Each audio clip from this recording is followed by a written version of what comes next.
Right. Live there. Let's check the other side. Live here.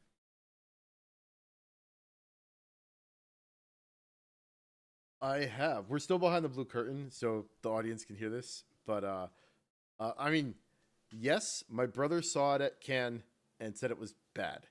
Um, and everybody I've heard so far has said it's bad. But I kind of want to see it anyway.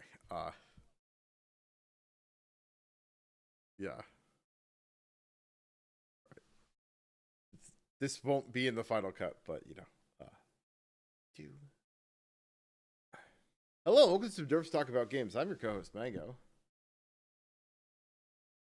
and today we're going to talk a little bit about the War Within again. But before we do that, buddy, why don't you tell the folks at home what it is we do at this podcast?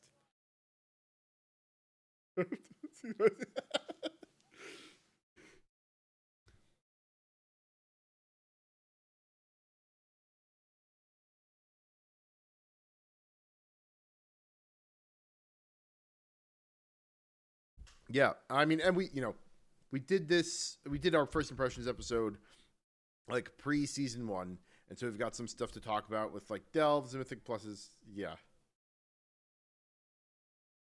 Yeah.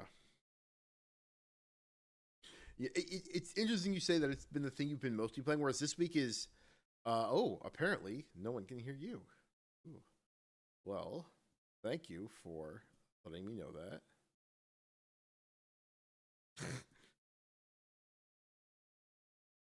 Try talking.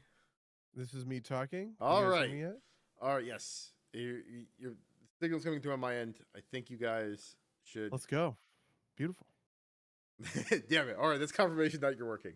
But yes. So we're talking about World of Warcraft. We're talking about the War Within. Last time we did it, it was pre-season 1. And now we've got some stuff to talk about. It's interesting that you say that that's all you did this past week, because I am kind of at the point where I am just about ready to put it into kind of maintenance mode, right? Where I'm only popping in for like several specific things a week rather than playing it pretty normally. Although that is like historically how I've engaged with the game. Like I don't do the Mythic Plus thing as much. I'm like, I play enough, do enough delves to get my 3 heroic slots, which I enjoy a lot. And I'll probably pop in to like finish off some quest stuff and like do the fishing contests on Saturday if I can remember, because I've forgotten for the past 2 weeks. But yeah, at this point, I have gotten really into the alt side of it, and this has like become kind of like crack for me. There is so much, so the amount that is useful to alt in War Within is actually really really kind of neat. So for instance, something that used to happen is that you had these gear that was locked behind these reputation rewards, right? So in like Dragonflight you could get like, oh, pretty good normal raid version boots on the renowned track for the Dragon Scale expedition or whatever. But the thing is that on no other characters am I going that hard on the Dragon Scale expedition. Do you know what I mean? I'm doing it hard on Bairn, who is already gigamaxed on all of these things because I'm doing all this kind of content on him, right? But the thing that those boots really matter on is when I get an alt to 80. And it's like, oh, well, I could just immediately put a 594 set of boots on if I have enough of the currency, kind of thing. And that has made alting pretty useful. And then the other thing is you get the 25% bonus. When you, like for each 80 you get 5% up to 5, and so I now have this 25% bonus to like level guys to 80, and so I've been doing a bunch of that. And honestly, I just followed this like ADHD hole down for professions, so I'm trying to like level a bunch of alts a little bit, not a ton, but just to like get professions kind of up and running on them, because in my mind this is sort of like an economic payoff, right? If I can max out an engineer, if I can max out a leather worker, if I can max out a tailor over the course of the first couple of weeks of the expansion, I'm gonna have these characters for a year and a half, right? 2 years kind of thing. And it just gives me a lot of flexibility when it comes to like actually making some money, which I did not really do much of in Dragonflight. In Dragonflight, I basically stayed about neutral with the amount of money I made versus the amount of money I spent, but I'm actually looking to kind of make some cash again if I can, even though I have not done a very good job of that so far. So I don't know. That's kind of my approach right now, and it's just like touched a bunch of a million little systems basically. Yeah, no, I mean that's interesting because my sense is maybe that like that's the kind of thing they want to hook you into for like the long term play because like I for the first time ever I got an alt to 80 during current content, right? Beauregard is level 80. Still haven't really done anything with him. Um, part of which I'm ashamed to say, but it is true. It's because Dave's playing Outlaw, and it's like, well, I'm never going to be as good as him, and so I might as well not even try. That's true. Dave is playing Outlaw. He gave up on Subtlety Rogue. Yeah. But I'm not gonna embarrass myself by being like I could be an Outlaw Rogue too. And he's playing Faded as well, right? Like I see those coins and I'm jealous, but are you not? Are you playing Trickster? No. But like that's the thing. Like if he was playing Trickster, then I could be like, well, I'm playing Faded. That's something different, right? Like, sure, I understand. Yeah, I am also like, Jade is on my heels with Windwalker, having played the spec for all of 3 hours. I'm like, no, god damn it! Yeah, with like two heroic agility mates. It's like everything else is like super like epiced out or whatever, except for these like. Bought it off the auction house 571 blue agility maces. Yeah, so I'm already like I mean it's probably good for me to step up my game, right? But it's kind of you have some competition now. Okay? Yeah, and they messaged me mid race like, so what talent build? And it's kind of like, oh, I just kind of do a thing and like base it off of Peak of Serenity, and then it's like okay, sounds good. I know Peak of Serenity, and then like I said, like right behind me on my heels, like oh god damn it. But I don't know where I was going with that, but that's but I guess I haven't been doing a lot of alt stuff, and so I'm doing my solo player stuff. I'm enjoying that a lot. I still have some like quest cleanup to do, but I'm at the point where it's kind of like, oh, I'll fly around. I'll get my profession stuff for the week. I'll do the world quests that seem interesting. I'll do whatever events I find interesting, but I'm not gonna be like 4 or 5 hours a night, 5 nights a week, doing this, which is my mind pretty nice because I can like finally maybe finish Cyberpunk or something or like that, right? Like imagine. Yeah. Listen, I mean, they delayed Assassin's Creed, which I'm incredibly happy about, because it was originally coming out the day after Sorry We're Closed. And so them delaying Assassin's Creed into February of next year, maybe like yes. And then also Veilguard is coming out. I was like, these are the things that are gonna like try and knock me off and the new Warhammer DLC is gonna come out soon. It's a Khorne focused DLC. I love Khorne, my favorite of the Chaos Gods. So like these are the things that are gonna like dethrone me from like no lifing World of Warcraft insanely hard. It took me like half a second to be like, not the plant, the Chaos God Khorne. Yes, not the plant. Yeah, not well. Listen, the Native Americans call him maize. Okay. Okay. So where do you want to start with some of this stuff? I have a bunch of stuff I want to talk about along the lines of the story. This is one of my big hot takes about the War Within, is that I have a couple of issues with the War Within's story, and I want to talk about it in a pretty spoilerific kind of way, because at this point I imagine most of us have completed the main story questing, but I don't know. What do you think? Yeah, I mean, we can start there. Also, I guess like go take a break if you don't want to hear about the end of like the main story. Like for me, I consider the story out to like doing the story mode version of killing the queen, right? Like I feel like that's all part of this like initial story burst, I guess. But yeah, let's. So there's two things that are kind of interesting that they did with the story. Number one, it seems as though you did the max level questing, right? Yes. Yeah, okay. It seems as though they kind of included the important story moments in that max level questing, which is kind of a new thing. It tends to be, it feels like in WoW, that the most important story moments happen at the end of the raid. But the end of the raid for the War Within, like killing Ansurek, it seems like important, but it's kind of um I don't know, it's like a sort of like a glorified side quest. Do you know what I mean? Like it's not like there were any huge implications that came out of it. It's not like the plot was moved all that much forward by Queen Ansurek showing up and doing stuff. The most important thing that seemed to happen in the raid was completely orthogonal to Ansurek. It was the Nexus Princess Kaiveza, who is talking to some unknown person, and then also you find out that she's you didn't actually fight her, and she zips away in her own portal, and we're gonna interact with her later, like Artificer, like that kind of thing. And I was just wondering, how you felt about some of how you feel about some of that stuff. Do you feel like the raid, the final cinematic from the raid, ought to carry a bunch of plot significance?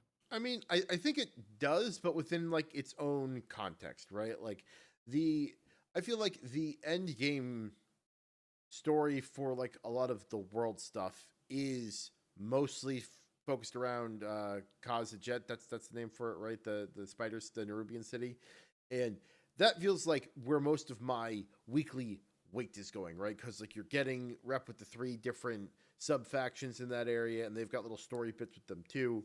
And so it feels like a big piece of that story, and I feel like it's weighty and important there, right? And there is like a post raid, I think it's where it's post killing the queen. If you can do like, part of this, like I mentioned, is that you can also kill the queen in a story mode version, which you can solo and not have to worry about, right? And so you can get the story playing single player. That's how I first killed her, because I missed our first normal kill of her. And so I feel like it was important for those kinds of things, but I think I agree with you that like it's another piece of the what's the bad lady's name again? Zalateth? Zalateth. Like it's another piece of Zalateth's story, right? Because she shows up for that cutscene, right? To be like, you were just like a pawn, or you were useful or whatever, right? Like, be like, smug and smarmy, because that seems to be your thing, is be like, haha, you think you have won, but you have not. Or like, haha, this is fine actually, even though I have apparently lost. And but like, I think from the same angle, like the other half of this, which is the level 80 story content, like, I don't think that advances the plot that far either, right? Like we find out that Khadgar's not dead, right? Like, Oof. yeah. So you think that's Khadgar? Oh, you think it's not? I think it's Zalateth. That's my called shot here. Okay. This is actually I this is tinfoil. I would admit that. I think odds are good it is Khadgar, but I also think it might just be Zalateth. I think that Zalateth did that shape changing thing early on with the Council of Six guy, and it's just like, I don't know. It seems like Khadgar got fucking disintegrated, and it was pretty convenient that he pops out of the thing right as Zalateth pops away. And so maybe this is just like her pulling a fast one on the heroes to like insinuate herself like deeply into it or whatever. I think that's actually kind of it's one of the things that it would kind of be clever, but I also think it would suck. I think people would be kind of mad about it if I was right in a way. Still team bad guy raid boss Khadgar. That's impossible. Arahe can't be a bad guy he can't be a raid boss because he's a pretty shit wizard.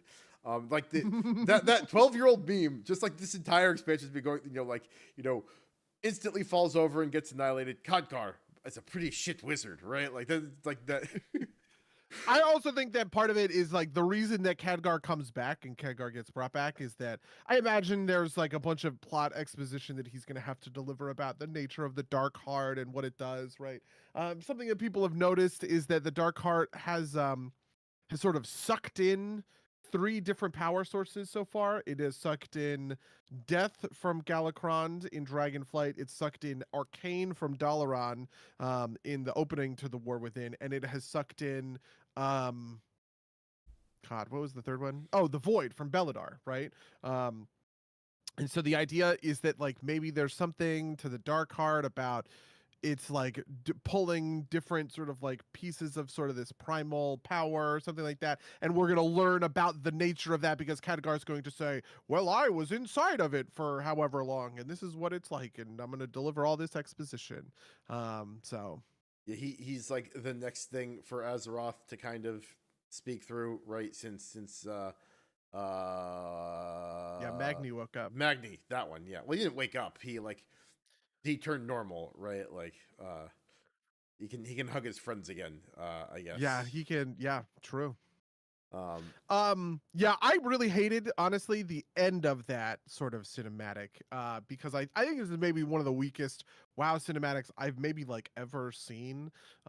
It's funny because people will complain about the Marvelification of WoW, and I kind of viscerally disagree with this, right? People say that because the jailer was collecting the individual sigils, right? He's like Thanos collecting the Infinity Stones. It's like, that is so stupid. It like is almost like kind of beneath responding because it just like is the act of collecting a thing make you a Marvel? Like, come on, what is the? There are no other parallels, basically. it's got big guy who's only ever seen Boss Baby. This is pretty like Boss Baby energy. Yeah, that's actually a lot of what it's like. There's also the people will talk about how Dragonflight, one of the big kind of criticisms about Dragonflight is that it was a very low stakes expansion, right? Which, first of all, I don't think is true. I just don't think that people really paid that much attention to some of the story elements as they happened, because the thing you have heard of is they took the war out of Warcraft, right? Which is part of this, like, oh, they're making it like Marvel. It's all kiddie. It's all family friendly or whatever. But there are also some of the most brutal moments in WoW's story in Dragonflight when Farak gets shadow corrupted and then flies over the Niffin place and you have to go and like save a bunch of Niffin. That's some of the most brutal shit. Like some of the most brutal storytelling in like in Dragonflight. And there's a bunch of other kind of examples of stuff like this too, right? Like, the Jarden elder Rashok is like imprisoned for 10,000 years beneath the thing and he breaks free and all that. It's just like there's like a lot of little stuff like that that seems very like in line with World of Warcraft. But that final cinematic with Illyria shooting the Darkheart and cracking it, kind of rupturing it, right? Which made Xalatath like I don't know, get like sucked away or whatever. That is the Marvelification. That's like Marvelification, right? Illyria delivering a one-liner that is not all that clever or relevant to anything, but it just sounds kind of smarmy. That's like Marvel. That to me is like very Marvel, right? Like it's just a very vapid, it's just intensely vapid, basically. I think it kind of has no meaning, and it bothers me that it has no meaning, and I hated it a lot. So there you go. My hot take. What? How do you respond to Arahe's charge in the chat? Is it buddy or is it a mirror of when Greymane destroyed the lantern? I hate you so fucking much. I'm gonna kill myself. No, it's not any of that. The thing I was having this conversation. I'm sort of repeating this conversation. I was having this conversation with other folks, and I was comparing it to a cutscene in Shadowlands that was very similar. Okay, you have Anduin in the Shadowlands. He's being controlled by the jailer, right? And he's being controlled by this artifact, which is the fact that Charlemagne has been turned into Kingsmorn, this Morn blade that the jailer is using to mind control Anduin, right? And then Anduin splits Kingsmorn into the two individual halves of Charlemagne, which is something that we have seen, that we have seen this sword do. It's an important sort of moment for the sword. And he also sort of talks to the spirits of Sourfang and Varian Wrynn, who are two important dead characters who have not showed up before in Shadowlands, right? Who have both done this thing with this artifact, right? And part of what makes that cutscene so good is that it sets all this stuff up like way ahead of time, right? This is paying off sort of plot moments that were set up 4 years in advance, right? We understand what the artifact Charlemagne does. It is this powerful elven sword. It looks cool, and if you're super special, you can split it in half. Varian does it in the Legion opening cutscene, right? Sourfang does it when he 1v1s Sylvanas at the end of BFA. These are two big important moments in the story, right? And Anduin legitimately outfoxes the jailer by activating this thing, right? That destroys the whatever magic that makes Charlemagne kind of a Morn blade, right? He outsmarts the jailer, he destroys the artifact the jailer is using to control him or whatever. He touches base with these two important characters who are important to him in lore. It answers questions about how he has been mind controlled this whole time and all this stuff like that. Like, that's a good cutscene, basically. For the Xal'atath Illyria cutscene, we don't know how the Dark Heart works. So there's nothing interesting or clever about Illyria choosing to shoot it, right? We don't even really know, like, how does Illyria know that her special void arrows are going to damage it in the first place? There's no real evidence that there's any of that, right? The best I can kind of come up with on this front is that Illyria has been singularly focused on shooting Xal'atath with the arrow. So Xal'atath shoots, or I'm sorry. So in two other times, Illyria has shot at Xal'atath with her arrow and missed both times because Xal'atath goes poof, right? Once in the questing in Azj-Kahet, once in the questing in the very beginning in Dalaran, right? And so now maybe you could make the case that it's a metaphor that she's getting over that single-mindedness or whatever, and shot to, and instead of shooting at Xal'atath for vengeance, she shot at the Dark Heart or whatever. But like, that's such a fucking stretch that it bothers me so much that I have said this thing, basically. And so I think that sucks. And I also think it sucks that we don't have a good bridge to what's next. This is something that I think most good WoW sort of cinematics and story moments really need in order to get to the next part of the story, right? We ought to know that the next piece of the puzzle is this thing, even if it requires a little bit of speculation, right? So for instance, in 9.1, the next part of the story is that Farak got super juiced on void juice or whatever. We didn't necessarily know that he was going to go attack the Emerald Dream until kind of later in the patch cycle, but like, it was pretty clearly, it was like well set up. Right now, I don't feel like there's anything that's very well set up about where we're going kind of next, even if we all sort of assume what the next thing is going to be because of, I don't know, whatever, like, stuff in the chat, whatever else. Badgar. Badgar. Yeah. I think part of this is that there's, they have said that they're setting up Xal'atath to be a multi-expansion enemy, right? Like, I think that's part of also what like makes predicting the future a little bit more hazy, right? Like, because it's like, we would have said in Dragonflight, well, we're dealing with some of this by the end of the expansion, right? Like, it's like, well, we know explicitly it's not dealing with Xal'atath by the end of the expansion because it's not, we're not, right? And so there's a little bit more. I actually think Xal'atath is going to end up being the end boss for this expansion. That is my called shot. I think Xal'atath is going to be the end boss of this expansion, and nobody. And yeah, I think that's real. It would not surprise me, but it's not going to be like how and then we kill her. It's going to be, she gets away and we have yeah, see, I'm calling that she's dead. I think that Wait, Midnight is you think them saying that Xal'atath is going to be a multi-expansion bad guy is like is a red herring? I think that it is describing something a little bit different. Okay. I think that it is picking. Xal'atath is a bad guy from Legion and BFA who is. Xal'atath is a multi-expansion village because she showed up in these previous expansions. That's what I think that is referencing. So yeah. Yeah. Lou in the chat says the breadcrumb that stand up to me as a source of the black blood. Yeah, I think that the other thing that could happen here is like, we deal with Nerubian stuff for a while, right? And Xal'atath is kind of in the background, but we don't really deal with her for the rest of the expansion. My part of my call shot is that I think as Shara is coming back in Midnight and is going to be the final boss of Midnight. I think that Midnight is going to be about Shara, and then the last Titan is the third one, right? That one's going to be about Iridikron.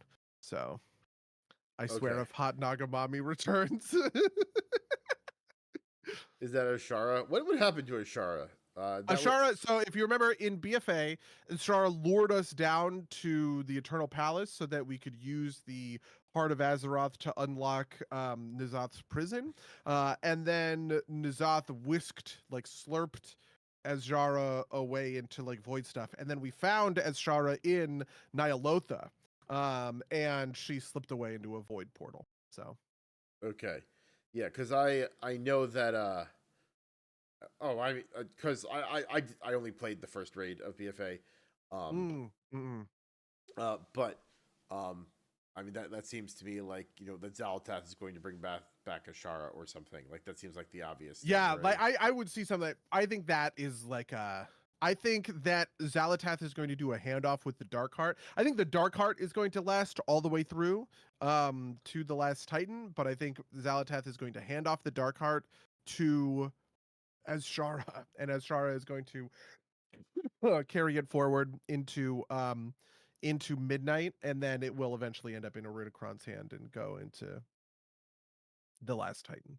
Okay, interesting. That's an interesting. I Call shot. actually, here's my coldest of all cold shots. The Dark Heart is going to corrupt the Sunwell into the Void Well. That's what Azshara is going to do with it. Azshara is going to show up to the Sunwell. She's going to use the Dark Heart, corrupt it into the Void Well, and that's what's going to create the Midnight Baby.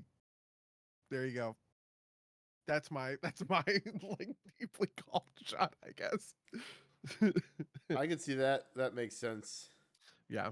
Because I think it would be interesting to me if they went with sort of like what is a different kind of like final boss you would go with? It's like Dementius maybe, who is like the all devouring creature that destroyed we've seen from what's the expansion? Burning Crusade. This is the story that we hear, is that Dementius is the like rift blowing up guy who blew up the planet Koresh, which is where the ethereals come from. Okay, interesting. I mean, it could also Yeah. just be a new character, right? Like, it doesn't have to be an established villain. Yeah, but I mean, I feel like, in Just Chris Metzen. Dragonflight, we Chris- already met Farak, right? Yeah, no, fair. Yeah. Could be Chris Metzen. Chris Metzen, final boss of the last Titan. That's Chris- true. I Chris- think, yeah. Ashara hatches, My- and it's just Chris Metzen. Chris Metzen My was the World of deeply Warcraft. called shot is actually that I think maybe Iridikron is not the final boss of the last Titan, and the final boss of the last Titan is Aman'Thul. But we'll, listen, we'll see. Okay. Yeah, that's years away. So Yeah. we have our story rants. I don't care enough to debate this with you. I just so I will say that, like, but for the line, I don't think it's that far out, right? It's like, like, yes, maybe it's like a stretch that she knew how to do the thing, but that's also solvable with the, like, how did you know how to do the thing? It's like, I am one with the void, and that's the void, and I can void the void, and I know how to do that, right? Yeah, Like, I just wish that, these WoW cinematics are typically so deep and like layered. So for instance, in the Tyrande versus Sylvanas cinematic, Tyrande is using these warglaves because she is like kind of adopting the benefit of Illidan, whose whole thing is vengeance. And as she becomes vengeance like him, she is beginning to fight like a demon hunter like him, right? And it's like, even small stuff like that, you get it. You think that, like, that's cool. I understand. I'm on board for this kind of shit. My problem with this thing is that, like, Xal'atath has been outsmarting and like outwitting the heroes this whole time, and it's not that Illyria did anything interesting or compelling to like outwit Illyria or like outwit Xal'atath. All she did was, I guess, just shoot the arrow at a different spot, and it's just like, I don't understand. well, I mean, it's I will say that, like, the Xal'atath outwitting stuff has been kind of like, it hasn't been like that advanced. It hasn't been like that tricksy. It's like, she pretended to be someone else, right? Like, and Yeah. like, like obviously that's an impressive magical feat, but it's not like anybody's expected that this do we know this character that she's been impersonating for 5 years apparently? Like No. is this one that we care? No, right? Like it's just like a guy. It's like, okay, right? Like you could. This is like Jaina is a Dreadlord level thing, right? Like sure. Like it's not like that plan is particularly clever because it's hidden from us, right? Like it's not like this guy has been there every expansion. It's been like, oh my god, it's been Zalatat the whole time. No, it's just like a character, right? That they pulled out. And so I think it's fair to, in the other way, be like, the cleverness is like, realizing that the thing that has to stay still is the dark heart and shooting the dark heart, right? Like, Yeah. I was thinking that maybe there was going to be something where it's like, this is my original. If I had called the show, said is that Turalyon was going to show up and Turalyon was going to like blow up the dark heart or something like that, right? Because Illyria's thing is that she's been singularly pursued and she keeps telling people not to follow and not to like work with her or whatever, but then she summons a void portal and her husband drops out of it with his crazy light sword and he cuts Zalatath's in half, but she's fine. But the dark heart, like you could imagine a version of the something like that. This is just kind of like the laziest version of that, which is why I want to complain about it so much. I don't think so. For real world reasons, I don't think they do that. Which is like, and the Illyria beat Zalatath by summoning a man to do her job for her. Yeah, that's true. Yeah. Like, like getting your husband to open the jar of pickles, right? But like the World of Warcraft version of that. That's actually really funny. It's actually, that's a good time. Okay. Well, listen. All right, there we go. That's story stuff. The other thing is, do you know where we're going next? Have you paid attention to any of this stuff? No, Do you want me to spoil this for you? Sure. I can spoil this for you. We're doing goblins. Okay, we're going to Undermine. Everybody is convinced, and apparently there's some data mine stuff that's pointing to it. And my called shot here is that we're gonna fight Gallywix. This is gonna be the Gallywix Goblin raid boss. I can see that patch, which I am kind of hype for, to be honest. Yeah, because we get what's the other famous goblin that's like in Kazajet that we help? Gaslow, Gaslow. Yes, he's hanging out. He is now the leader of the horde goblins or whatever. Gaslow, so I think that I actually think. Are you ready for this? Here's another called shot. Gaslow is going to be our delve buddy. We're going to go into delves with Gaslow in season the next 2 patch. Yeah, I can see that. I actually buy that. I buy that 100%. Yeah. I think we might get 2 Undermine from across the sunless sea that Hallowfall is near. Yeah, that would be interesting. Like you sail across the sea to go to Undermine. I'd be into that. I'm on board. Yeah. All right. So I totally buy that. Right. Like we were saying at the beginning of the the expansion. Right. Like, or I was saying it's like, where the fuck? What are these easy mine deposits? Right. Like, why are they like they're neat, but they're like out of character for the area, and they're annoying, and they're like toxic, right? It's like goblins. It's like, okay, that makes sense. Yeah, and then also there's the goblin. Did you do Cindermine Brewery? I have not yet. Okay, because that's a very goblin dungeon. Oh yeah, okay. Like I did do that dungeon once. Yes, yeah. And it's just like I feel like that is like all of this stuff is lined up that we're doing goblins. Okay. I do like that they brought the Niffin back like immediately. It's like we're underground, and so of course there's Niffin, right? Like because like I don't know. I feel like we haven't seen like Jinyu or Hosen in like years, right? Like yeah, I really liked. This is something that Rachel pointed out when we were in Voice the other day, was that if you go to the Niffin and you ask them if they know the Niffin from Zeralek Caverns, the Niffin from Ashkehead are like, what? No, we're different. You think we all know each other? Which I think is a pretty great detail. I'm pretty on board for that. Yeah, although it's funny because like if you ask like a night elf, like, do you know the other night elves? It's like mostly yes, right? The only people that are like there are a couple different troll tribes, but like basically like at least if you ask the ones that like look like the it's like all of like the normal dwarves know the other normal dwarves, the dark iron dwarves know the dark iron dwarves, right? Like it's not like It's that crazy. And even the trolls know the other trolls. They might not like each other, but they the Dark Spears know the Zandalari. You know what's honestly right? something I've been thinking about actually a lot, because when I was leveling my Earthen, by flying over Northrend, I went to Gundrak. I kind of forgot that, or not Gundrak, Zuldrak. Gundrak is the name of the dungeon. Zuldrak is the name of the zone. I kind of forgot that Zuldrak is in Northrend. And I was like, oh my god, if the last Titan like takes place in Northrend, right? We're gonna have to do like Frost Troll stuff, which I actually kind of think is awesome because Zuldrak in Wrath of the Lich King is kind of an unrealized banger in my opinion. The story of Zuldrak, which does not come across at all through the questing, is that the different priests, the different gods, are sacrificing their Loa for the power to fight back against the Scourge. They are fighting the Lich King that way. But there's just like not a lot of questing that like talks about or gets into that kind of stuff. And I feel like it's pretty sweet. Is really what I'm saying. All right. Well, we've talked about like story and meta story stuff for a little while.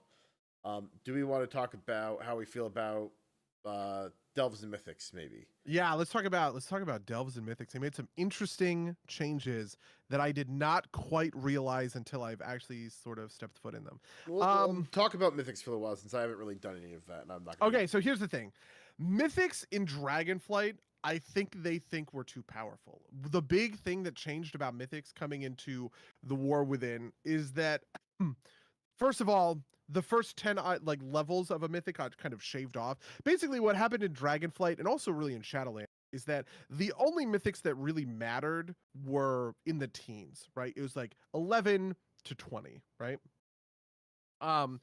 At the very end of Dragonflight, they did this thing where they said, you know what? We're just rebalancing all of our dungeons so that it's kind of different levels.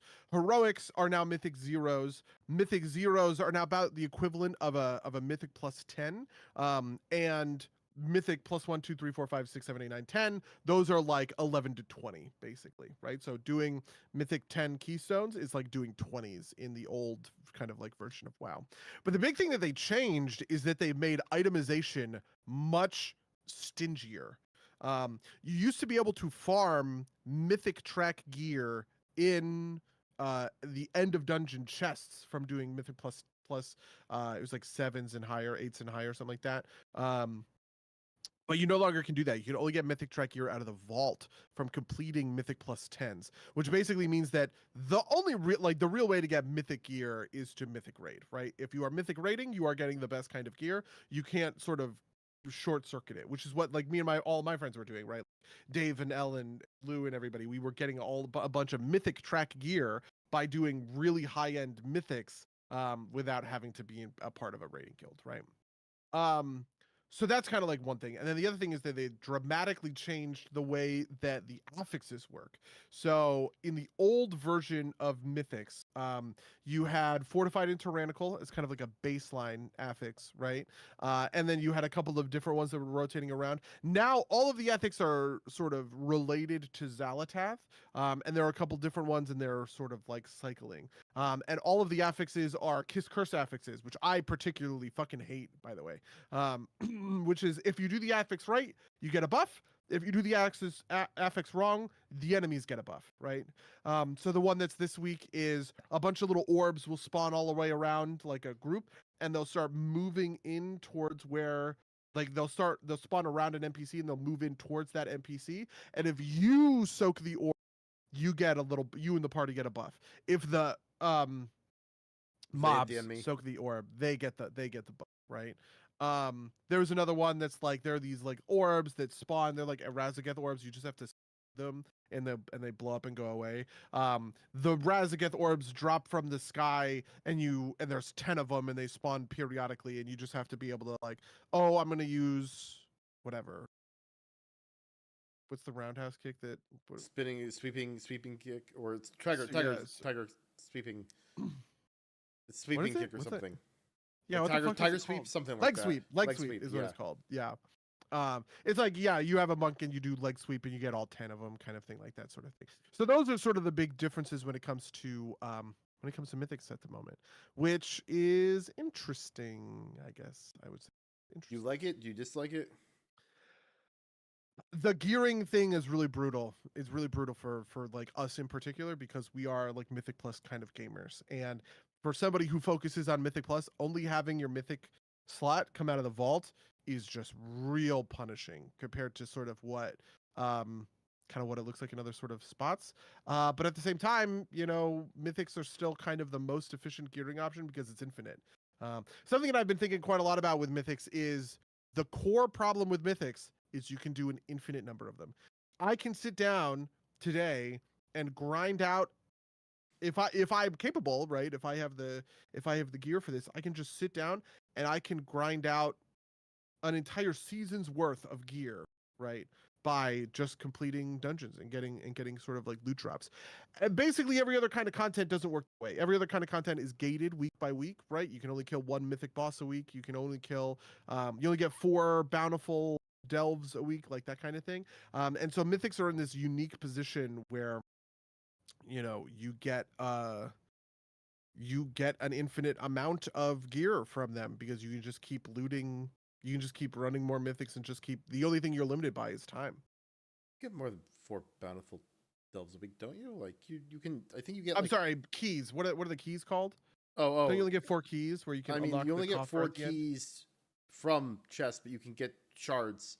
You get shards by doing radiant echoes. Like you can like it takes a while. Like I've never run low on my keys. And I'm not doing them super aggressively, but like but yeah. You can inversely, you know, you can it's a Yeah, cycle like when farm, but I ran out of keys on Gondor. When I got Gondor to 80 and I ran a bunch of 8s to just try and gear him up really quickly so that he could come to raid. I I bankrupted myself on key and I just couldn't get any more keys and I was like, oh well, that's it, I guess, kind of thing. But I do have a bunch of excess keys on like Baron and stuff like that. And you get the Radiant Echoes, obviously, which you can use to farm a certain key. So that is fair. yeah, I mean it takes effort, right? It's not like to Yeah. your point though, it's not like just like mythic, you just like, you know, bang them out, right? Like you have to, you know, do enough stuff, and like I think there is a theoretical limit to it because like you can't like infinitely farm the echoes, or it's like harder to at least. Yeah, because the echoes represent less than a full key, right? So De- you just have to. if you're doing, yeah, if you're doing a 5-drop echo, then you'll get like enough. Generally, you'll get enough shards for at least a key. And I don't think I'm particularly efficient about doing them, but like, you know, I do them. Those I like the 1-drops are like terribly inefficient, but I did them just to like farm the achievement because I want to at some point try the hard mode echo. I haven't yet, but yeah. It's but yes, but like there it is. I would say Dell, just to kind of cycle into that conversation. Sure. I am enjoying Delves quite a bit. I find the Radiant Echo, like the World Soul Echo thing, to actually be kind of boring, right? Like I only do it when I have to, like, you know, get shards for a key, or when I'm like near capping echoes, and like, you know, like for like the first 2 weeks I had them capped and didn't even realize it. I was like, oh, I should probably What's the cap? Do I have them 10, capped? 10 Radiant Echoes, yeah. I must be capped on Baron. I haven't done like any fucking Radiant Echoes on Baron. Yeah, I mean they're easy to get down, right? Because you do 2 with the 5-drop version, right? And like then you don't have any anymore, right? Uh, but I think the right play is kind of like play for a while, and then when you're in the 5 to 10 range, do a 5-drop, and then, you know, rinse repeat. Um, but the delves themselves, I'm still having fun with, even though yeah, Lou in the chat says they're super boring and don't seem to give great rewards. The important rewards are coffer shards to make coffer keys, right? Like that is the only thing they are particularly good for. And there's a couple of achievements, right? Like there's like a resonant crystal that you can burst and get like a toy out of, I think, right? Like stuff like that. Yeah, I imagine this is going to be stuff that's in the Taiwan achievement, right? Yeah. Yes. But the delves themselves, I really enjoy the kind of like, oh, we've got 4 different versions of each delve to do, right? Like there's 4 different mini storylines. I do think that like topping out at 8 is maybe not a mistake, but like 8s are easy enough that I can just kind of farm them, right? Like I've pushed into a 9 for fun, and I'm probably going to do 10, 11, 12 over the next couple of weeks, or no, 10 and 11, I guess there's 12. Um, but like I also the only time I feel I only don't do bountifuls when like I have like a quest to do, and not like I did a non bountiful for the kind of like a delve quest. It's like, you know, go find information on Zegvir or whatever his name is.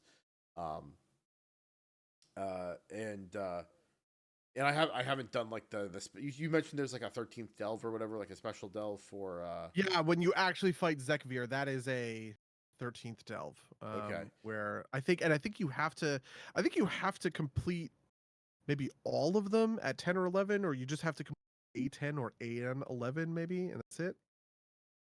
Yeah, that sounds right. I haven't looked into it. I've just been kind of doing it because I'm having fun with it.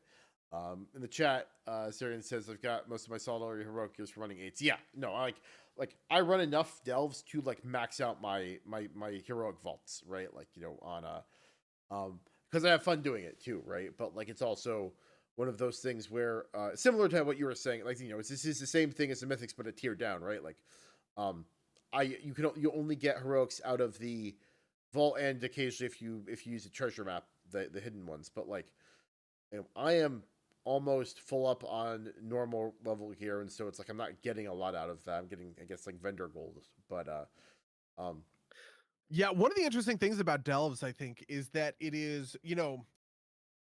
it creates a new pathway to gear that wasn't really open before, and now that it is, I think that it really accelerates the timetable at which people kind of outgear certain pieces of kind of like value for content, right? So for instance, if I'm thinking of a player like Sarian who's not doing PvP and not doing mythics, world content is going to get you through the first week maybe of the expansion, and then everything goes out of your raid. And you are now a normal, you're now doing normal raids. Every piece of gear you get is going to be champ track, and then once we move into heroic, every piece of gear we get is going to be heroic, and that's kind of like the capstone. Now with delves, there's sort of this option for us to sort of hypercharge our gear acquisition. And for somebody like me who does all three kinds of content, right? I did delves, and I do mythics, and I do raid. It kind of just like lets you gigamax a character in like the first kind of like 5 weeks of an expansion, which is actually sort of wild. Which is part of why part of me is that I am diversifying my character base, right? I don't really want to raid on Baron. I want to raid on Gondor, right? I'm gonna do mythics on Baron, and I might end up doing mythics on like other characters or kind of whatever, like whatever else. Like I don't have a raid set in my Great Vault for Baron this week because I'm just trying to not raid on this character. I'm trying to raid on like kind of a different character. But if I did hypothetically raid on Baron and do mythics on Baron and do delves on Baron, that's 9 vault slots. Easily, 6 of them are heroic level vaults, right? Which is kind of a pretty insane feat for right off the bat for this. yeah. In the chat, Syrian says we'll be out of normal tier in absolute record time. Arahe says it's not scratching the itch of high octane solo PvE content. I think I agree with most of that, right? Like, it is like it was hard when I had why can I not remember his name? The companion. Bran. Bran. When I had Brandon on damage, I had a little bit of a tough time, but like having him on heal, it's easy, right? Like it takes a little bit longer. Everybody who says it's wild to me. The conventional wisdom is Bran on heal is worthless. Don't put Bran on heal, put Bran on damage. That is ridiculous. Yeah. That is the stupidest advice I've ever seen. And I cannot believe it's like on Twitter and like Reddit or where everybody says put your Bran on damage. My Bran has been on heal on all of my characters, and I fucking like never die. It's like, yeah, no, it's it makes it like, it takes slightly longer, but it trivializes a little bit too strong, but it makes it very easy to clear things. Lou says that I feel like Branded zero healing. Maybe it's because I'm playing a monk, but you just walk over the flasks, right? Like, yeah, that is literally it's the thing. It's not that Bran heals you, right? Like I still need to proactively heal myself, right? On Baron that's using like impending victory or something like that to kind of keep myself topped off, right? When I was doing the +9, I had to be really kind of good at my defensives or whatever. But the big thing is that the flasks that Brand drops on the ground, those things will like that's like 50% of your HP if you just walk over one. So if you get low, you quickly like pop onto a flask, as well as sort of like when he has the beam out, I basically never lose health, right? Like the beam The orb relic, thing. the relic, Yeah, the relic. yeah. It's what relics are you using? I'm using the porcelain arrow, which makes Okay. your crit chance 50% higher or whatever.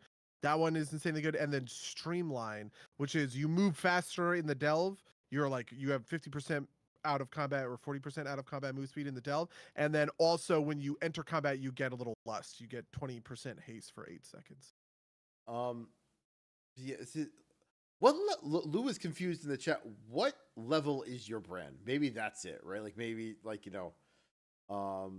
like Yeah, my Brand is also cracked. My Brand is level 41, Oh wow. 42. I Yeah. think yours is Well, higher it's than because mine. I'm running them on different characters, right? Oh, it's I'm shared. doing tier 8 delves on Bairn, Zhan Hao, and Gonder, right? And he's leveling off of all of them, basically. That makes sense. Yeah, no, I mean mine I think it's like approaching 30 or like 30ish. But like, he does a bunch of healing. He like I am using for the third slot I have like the legendary tier one that drops off of Zephyr or Zekvir or whatever. Which is like it's like little blood things that like reduce your max health but increase your damage and healing, which is dangerous, but it's like it's colorful and it's fun and I like Honestly, it. at a certain point, I feel like everything fucking one shots me anyway, so I would understand. Like, yeah, sure, reduce my max health. Who cares? Yeah, yeah. Like, But like, I'm just like, it eights are not hard. Not I did it 1-9 and it wasn't hard either. I haven't done 10 or 11 yet, but yeah, the chat rises. I need some PvE kind of that's so fucking broken that you practically have to cheese it. I think I agree with that. I would like something like that. And I get that it's maybe only for cosmetics or whatever, but like something to strive for, would be super fun. Although to your point, I mean, well, no, go ahead. I would say as part of this larger conversation, right? Like I am gearing out faster than I ever have, right? Mm-hmm. Like I used to like have to like wait on heroic drops to like get heroic gear, right? Like I am, I'm not fully kitted by any means, but I am like, steadily buzzing along in that. And like I said, I'm, the big thing for me is in 2 weeks is instead of playing, I'm going to play some Diablo, like, Vessel of Hatred, or I guess it's a week from tomorrow, Vessel of Hatred or whatever it is, right? Like, and maybe I'll get my cracked PvE stuff there, right? Like, I'll play Barbarian and weapon throw things or whatever. I always think that you can't have PvE content that isn't timed like this, basically, is kind of my problem. When it's not timed, it sort of removes most of the stakes when it comes to it.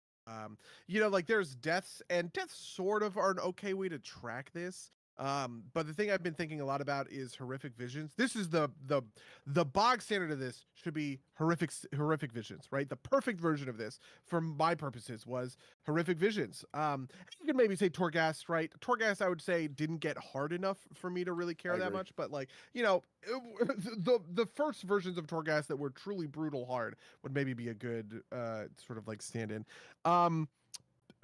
Torghast and horrific visions had this time mechanic to it, which I get that makes it like Mythic Plus, right? But what I want is an experience where I have to be locked in, right? And I got so good at horrific visions on these different characters because I was locked in, right? Because like, the timer, I walk away from delves quite a lot. Like I just like get up and I walk over and I get a soda and it's just like there's nothing there that is like threatening to me in a way that it feels like I have to, I don't know, feels like I have to do whatever. And I feel like part of this is that delves are kind of in a certain sense not for me, right? Delves are realistically there to serve as the pinnacle endgame content for open world solo players, right? There's this contingent of players who play WoW. They don't raid, they don't mythic, right? They hang out, they do solo kind of content or whatever, and they get their reps up, they do world quests and stuff like that. This is the pinnacle for those players. These delves are the way they get heroic level gear. And maybe I'm sort of being a little too demanding on what that ought to look like, but I don't know. Who knows? I'm interested to see if Zekvir is compelling, right? As this sort of like final boss, giga boss to this whole thing, right? Will that feel like the Mage Tower? I kind of hope so. Like doing a tier 11 Zekvir, that should be really maybe, maybe that's it. Yeah, I'm writing the chest as the first who resembles that remark. Give me a fucking timer. I think I could agree with that. Maybe what they want is to make it doable by by normies, right? By normies I mean like people who play the game an hour a week or something, right? Uh but then make it a prestige thing, right? Put a timer on tier 12 and above or whatever. Maybe that's coming. Maybe they'll, Chris Metzen, listen to me and put a timer on, Delves 12 and above. Listen to Arahe. It's a wise I wise also thing to do. the other thing I want is I want the bosses to kind of be different and harder. I don't really like these bosses, most of them, and I wonder if maybe it's because when you're designing for sort of every class and every player in the game, it's easier or it's harder to make a good boss, right? Um, one of the things I wish I could do when it comes to some of these bosses is like show some extra mastery by doing, by like making interesting or complex kind of decisions.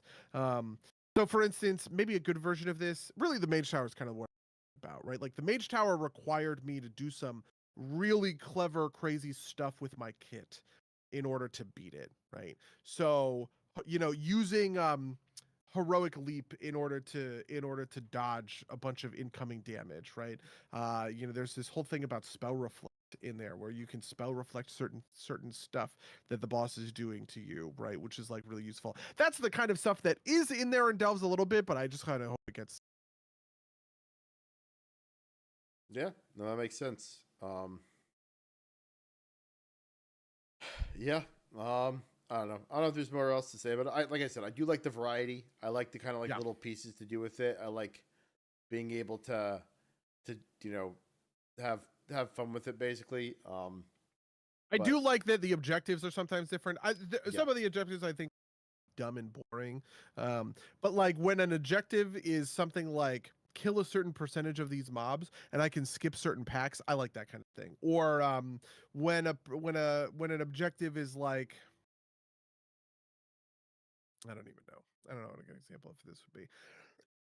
I just feel like there are a lot of like cute objectives that are fun to deal with.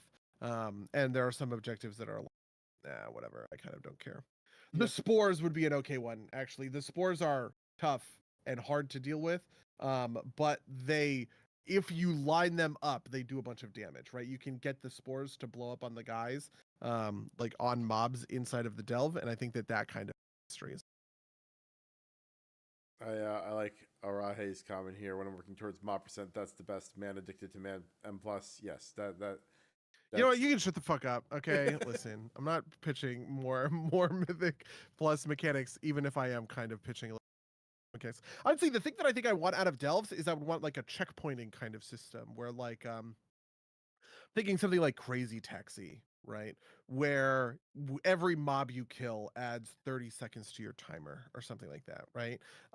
And but like also you could do stuff where it's like doing treasures, killing rares, right? Like I would almost want to build the timer up rather than like pull the timer down, if that makes sense. yeah.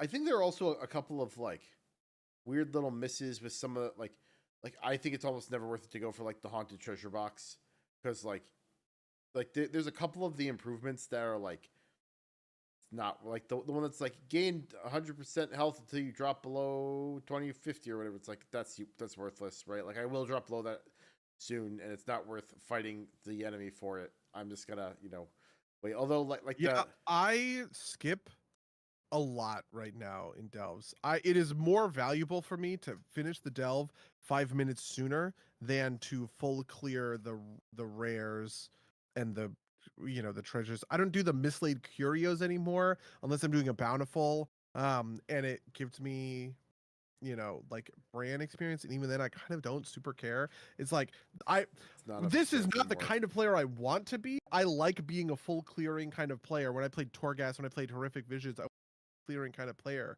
right? But I don't know.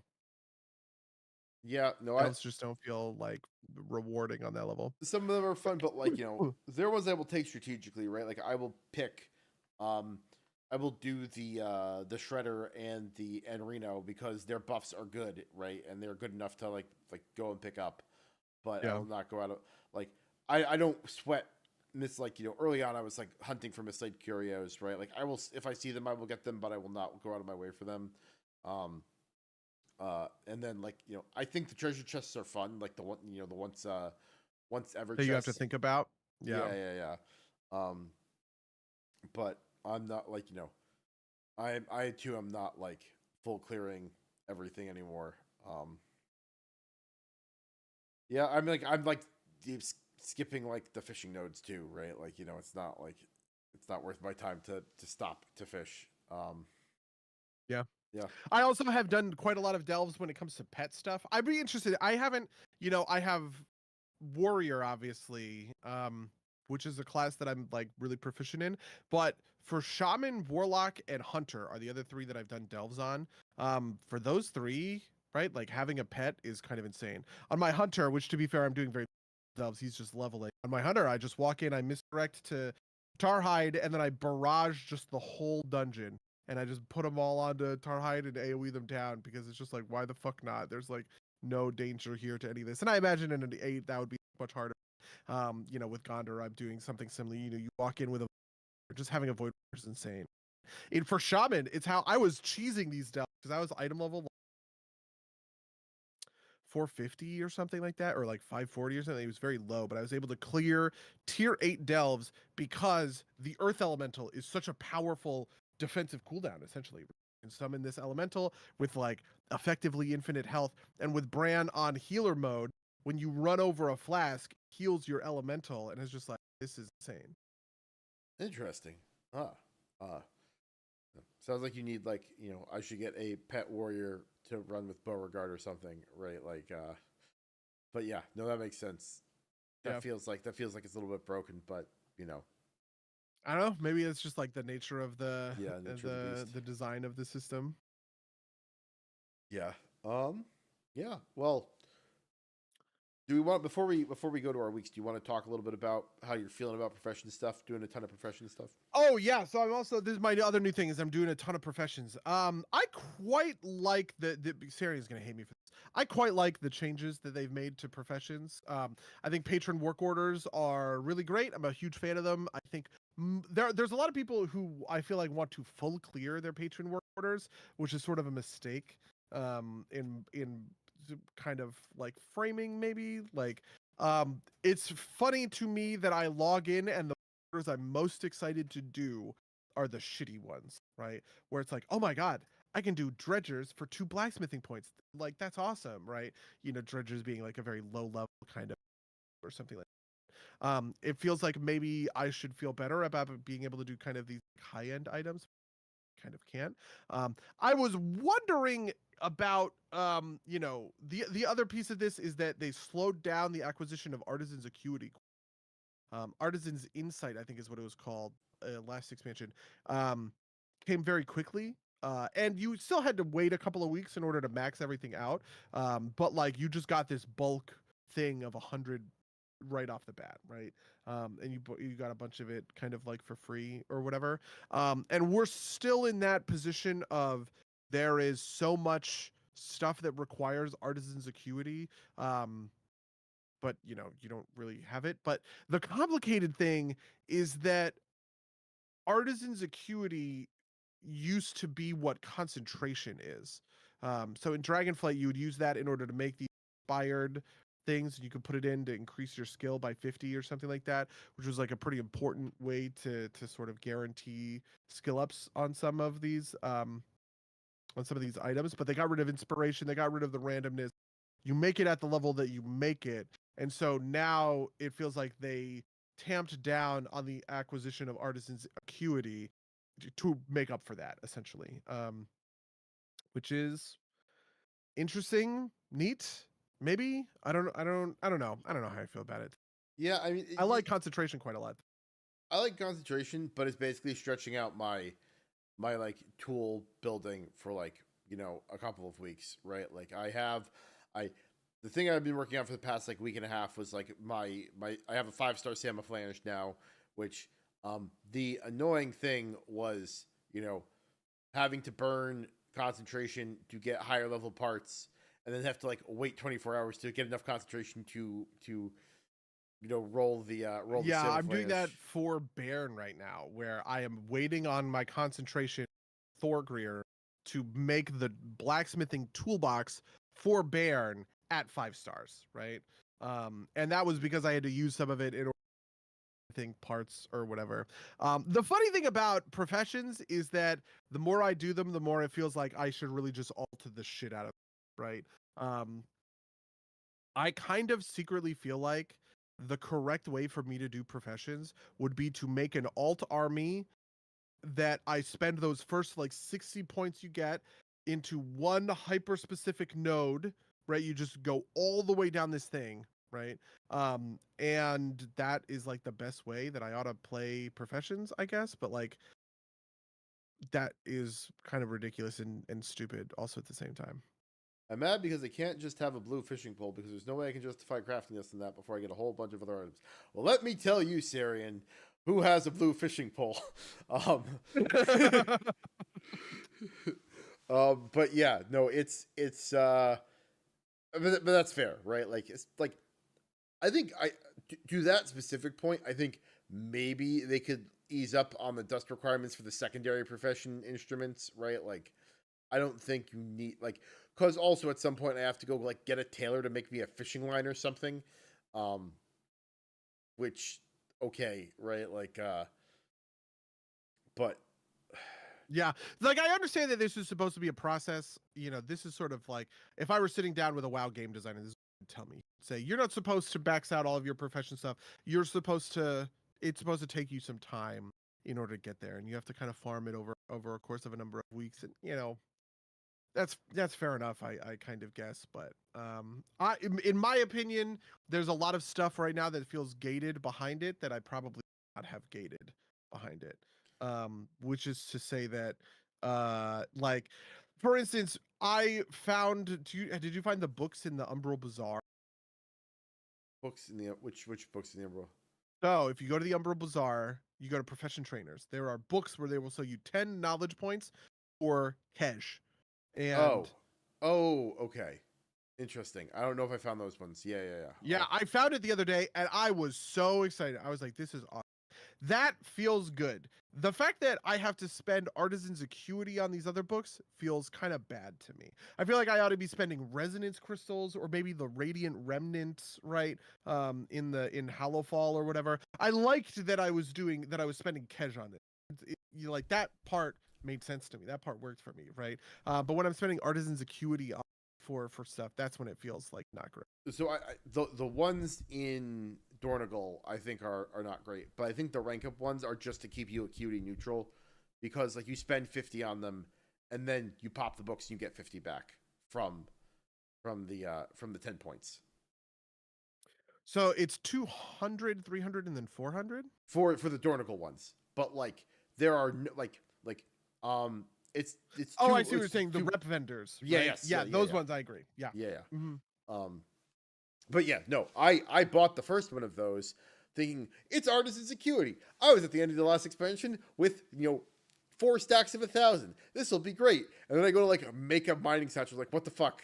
I can't do anything, right? Like, and it is like a little annoying to have to like the Patreon is like.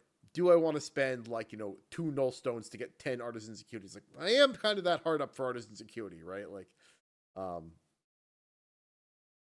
yeah, holding the books and equipment each and try to decide what's more important and crying. Yeah, you know. I mean, Hey, honestly, the thing is that I'm like never picking up those gatherings. Like the 15 points or whatever for like mining or whatever, like it is way more important in my opinion to get a bunch of other stuff before I end up buying like those. That's gonna be like the bottom of my list. I yeah, mean, I guess like I'm not gonna buy any of the profession things except for on my profession vendors. Like I'm making, Thorgreer is a blacksmith who I made for the sole purpose of smelting alloys, okay, and making profession equipment. That's his whole purpose. That's what he does. So like he'll probably pick some of that up, but like, Yeah. Yeah, the gathering stuff, like I've been enjoying it because, like, I maxed out my bismuth tree in mining. Like, the first thing I did is I ran to the end of, like, the one that gives you like mine while mounted, which I thought was a good one, and then Yep. I maxed out my bismuth tree, and it's like, oh boy, I am rolling in bismuth now. I have enough bismuth to do everything I ever wanted to. I honestly don't feel that compelled to fill out the iron claw and azurite trees yet, because, like, I don't need nearly as much of them. But Yeah, I am like deeply bismuth starved at like all times, basically. you're bismuth pilled or something. I don't know. Yeah. Also, just to be clear, because Sarius is agreeing with me in chat, but he's misunderstanding me. It is not that the gathering books are bad. It's that the books I care about are the crafting books, right? I care about the blacksmithing crafting books way more than I care about the mining books, basically. So like for instance, for Bairn, I think I have, well, for Bairn, I have all blue crafting gear at this point. Some of it is 5 stars, except for the leather like apron or whatever. And then he has all but one of the blacksmithing like crafting kind of like books. And then once I clear through all of that, I'll starting to work on. But because like at the end of the day, the thing that matters to me on him is blacksmith, right? It's not mining. And so yeah. I will also say that, like, mining, like, the gathering professions get the most consistent, like, skill ups by gathering, right? Like, the crafting ones, you have to hit first crafts and, like, do patron orders, and so, like, I'd rather spend my acuity there. Although, like I said, I do want to get, like, I want to max out my gear on the engineering side.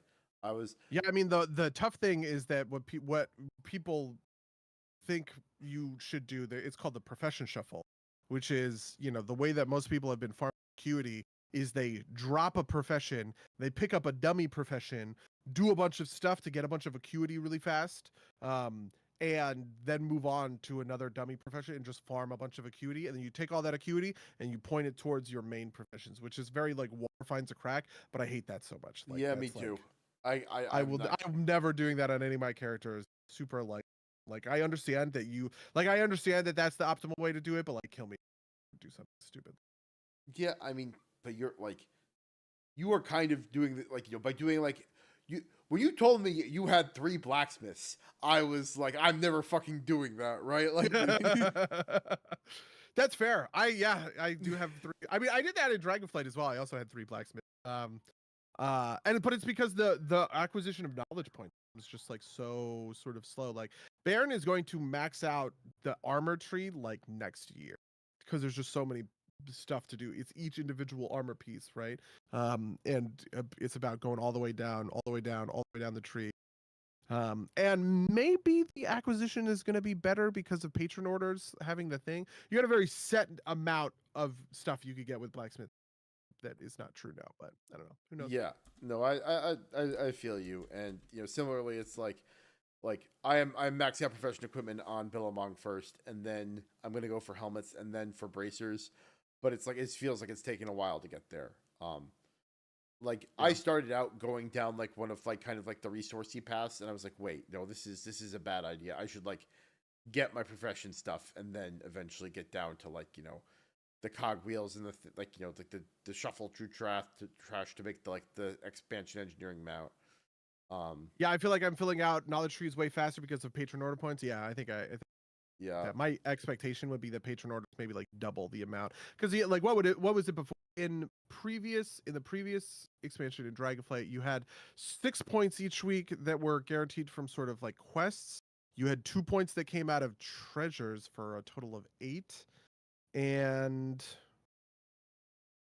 first crafts. maybe that was it. Yeah, and then all of your first crafts. Like I'm trying to think of what was repeatable on the basis, right?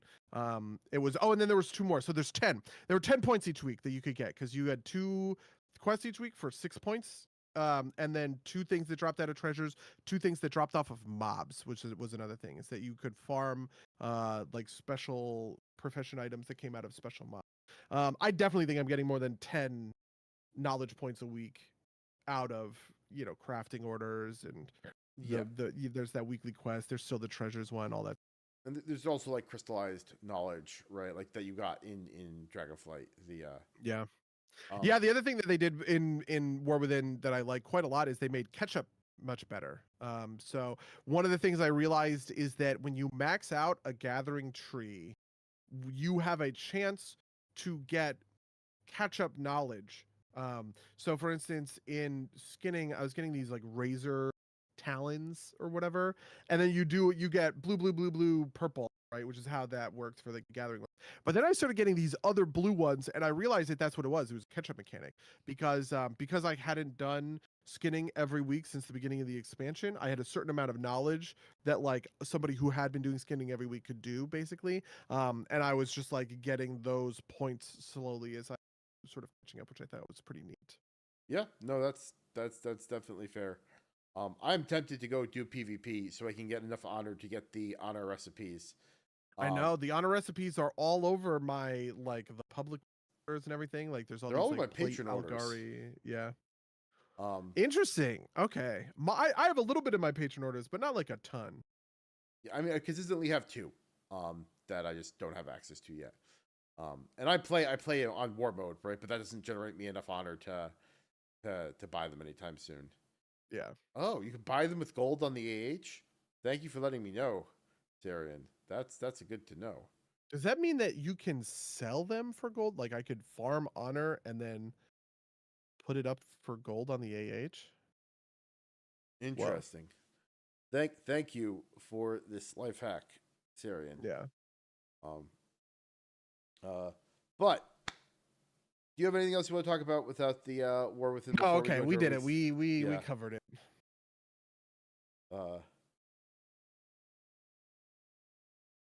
Yeah. All right. Well, how has your week been? Pretty good. Obviously, all I've been doing is playing fucking World of Warcraft, but I've been watching a lot of. Okay. I watched Mindhunter again for the 800,000th time.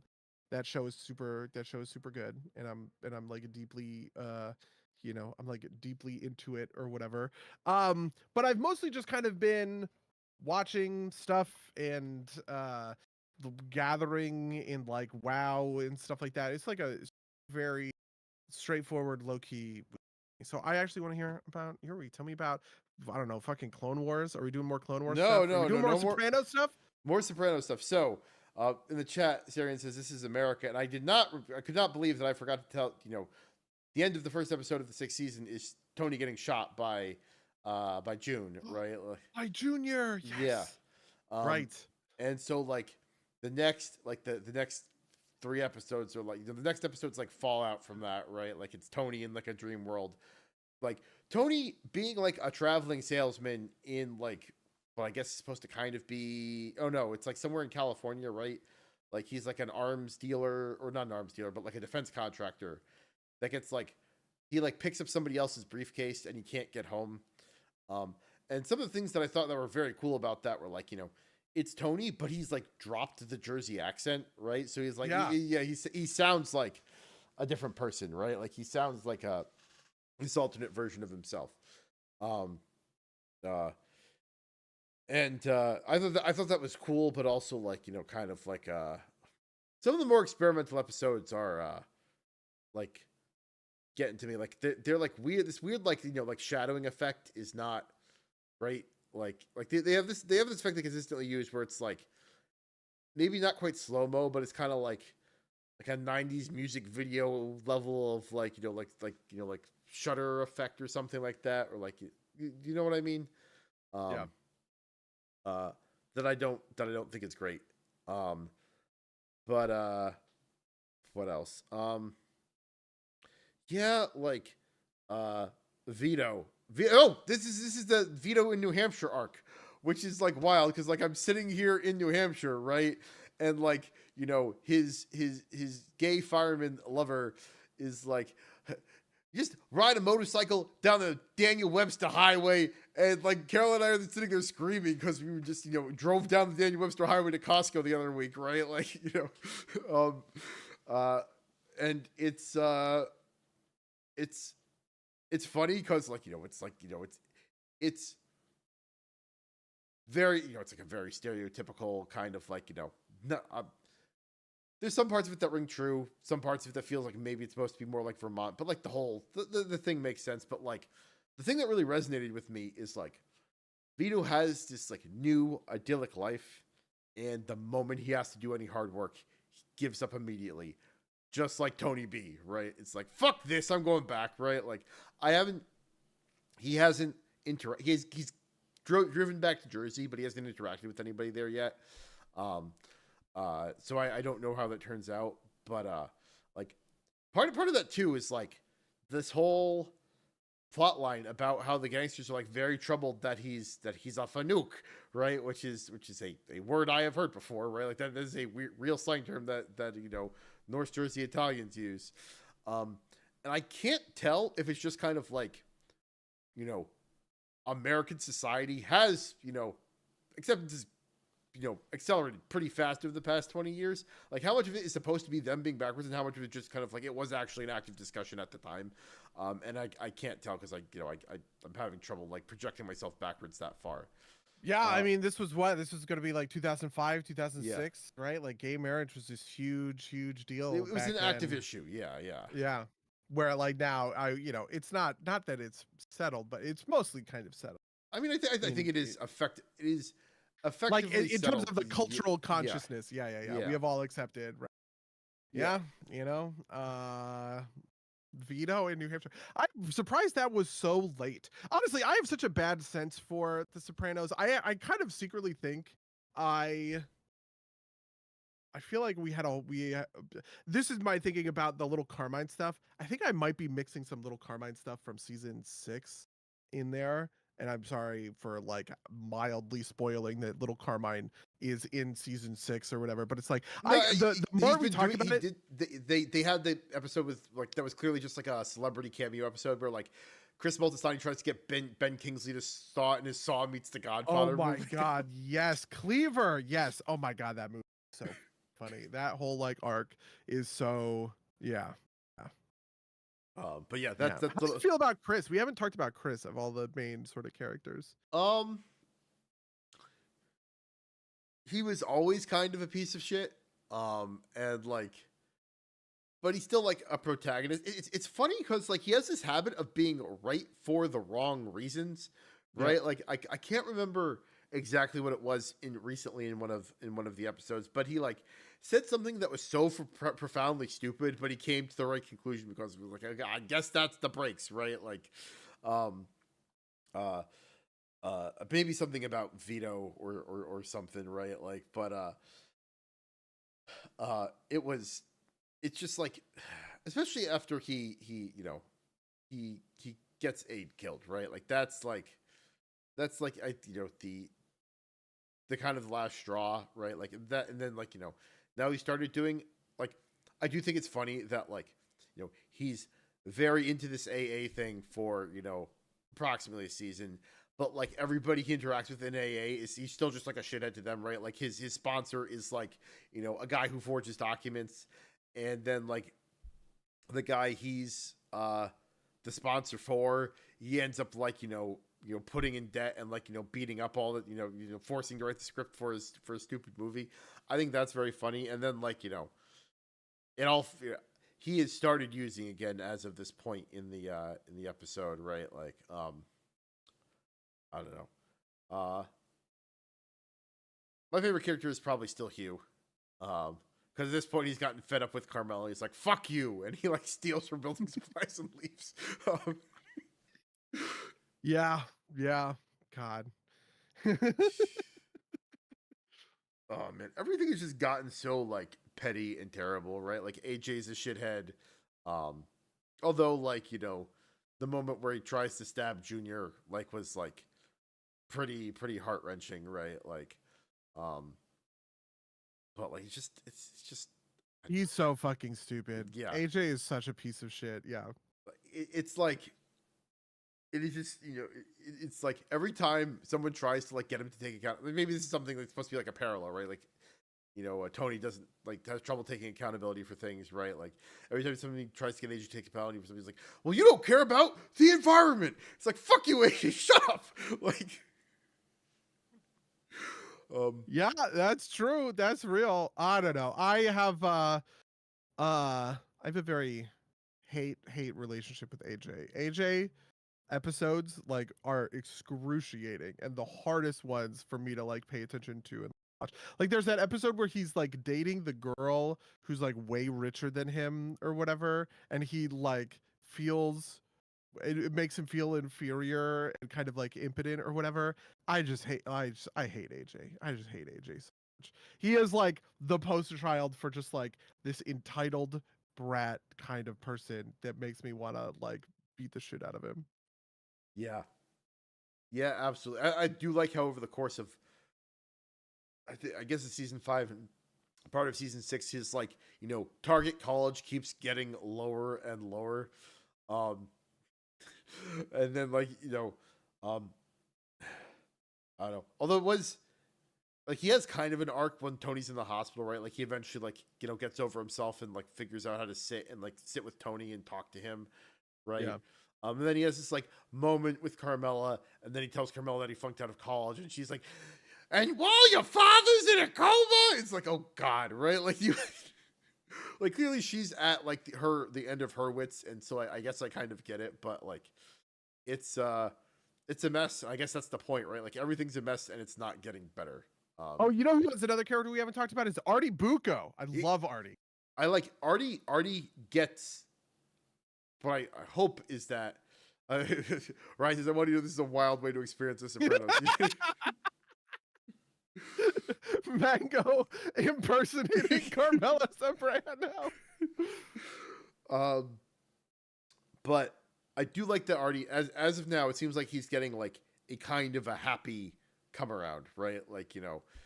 He gets fucked by Benny or whatever this guy is with the Amex scam, right? And his whatever server or hostess. But Tony tells him to stop talking to people, and he ends up having to cook a rabbit in the kitchen. I love that episode. That is maybe my favorite episode of Sopranos. The one where he cooks the rabbit in the kitchen and just kind of discovers his love of the craft of making food for people or whatever. And it's such it is such an uplifting, heartwarming episode for such a brutal show sometimes, that Artie gets to just kind of, he just kind of gets to chill and he gets to I don't know, do the thing. Yeah, no, I mean, and my hope is that it manifests Artie finally recenters himself and is able to continue running his restaurant and not lose his mind. Yeah. What else has happened in this show? I don't know. It's been going. Obviously, I know roughly how it ends because I've it got spoiled for me years and years and years ago. Also in a way where my mom has told me several times now that she has part of the reason my parents watch is they grew up in all of these areas, right? Yeah. And so they talk about the ice cream shop from the final scene that that's I think a place where my mom went growing up or something like that, right? I don't know, is the pork place still there? Satrielli's? Yeah, I wonder if it's still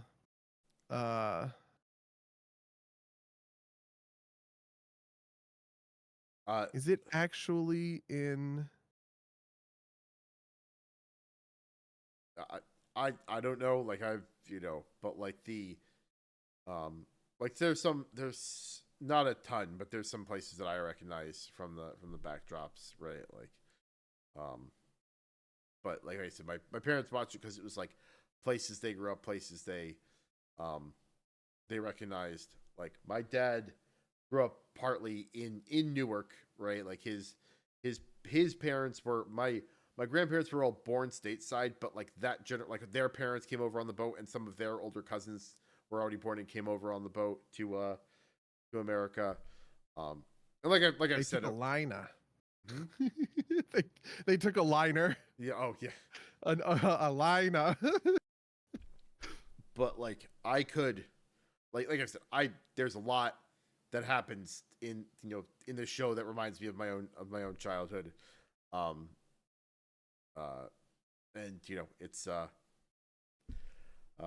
it's interesting from that perspective, right? Like, and like the things that like have happened since the show came out that are now like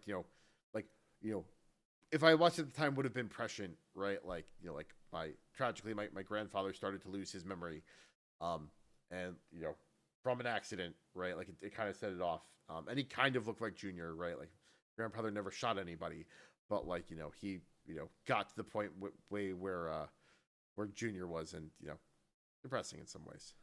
Yeah. Yeah, that's tough. But in non-Soprano news, I've been playing that I know of. It is something that the show kind of nails is kind of like my dad is a little sensitive. Like as far as I know, no family connections to anything, but my dad is apparently kind of sensitive about that kind of thing. It was not a thing I knew. So funnily enough, when my grandfather passed, there was a firearm he had recovered from World War II in a hat box in his closet that we had to deal with. Really? Yeah. Like a Luger? So the funny thing is when we were when we were growing up, it was like a World War II gun, and so somebody suggested it was a Luger or whatever, and so everybody's excited because like Lugers are a very collectible gun. It's like it's a CZ90. It's a Czech pistol that is like still historical but not anything special. It's a very gun-looking gun. Like the Luger has the very kind of distinctive toggle lock. The CZ90 looks like a standard semi-automatic pistol.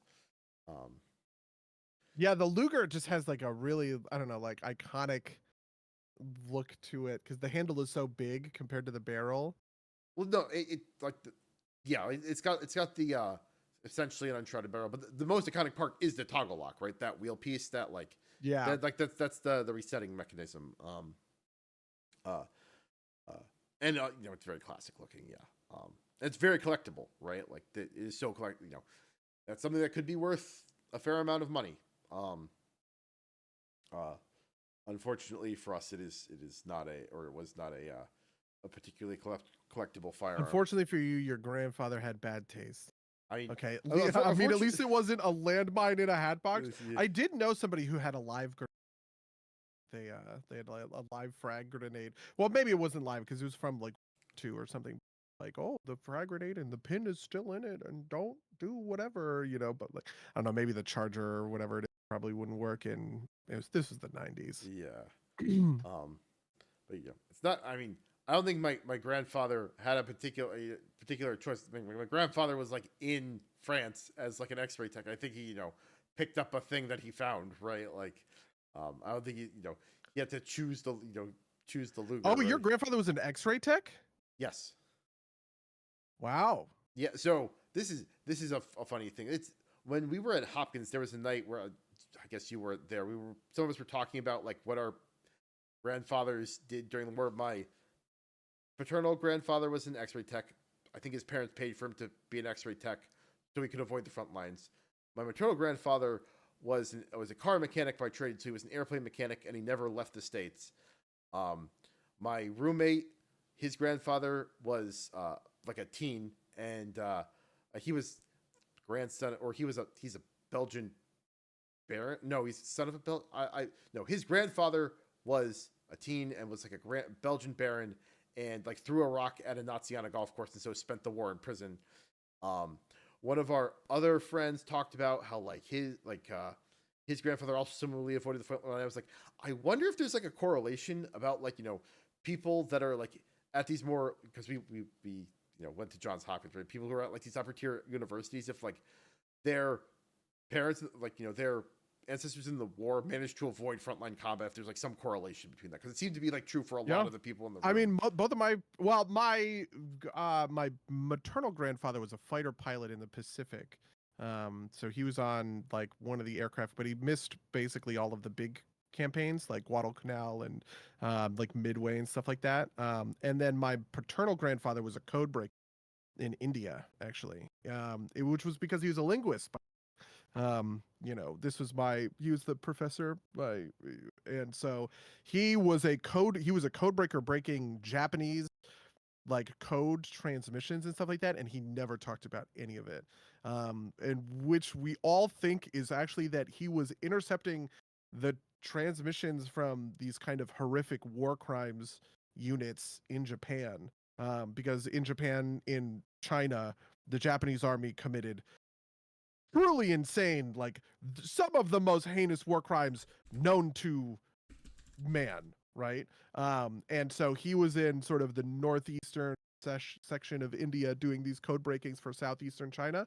And it's just like, boy, right? Like he must have he must have broken a lot of codes for a lot of crazy shit, right? Like Yeah, I mean, but also kind of like probably avoided direct combat, right? Like you're not sending your code breakers into the front lines.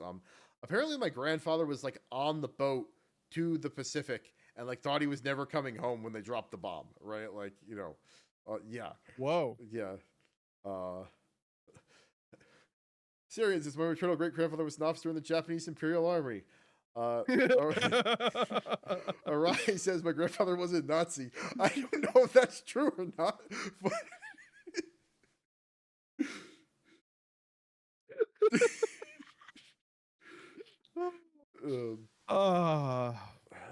man, it's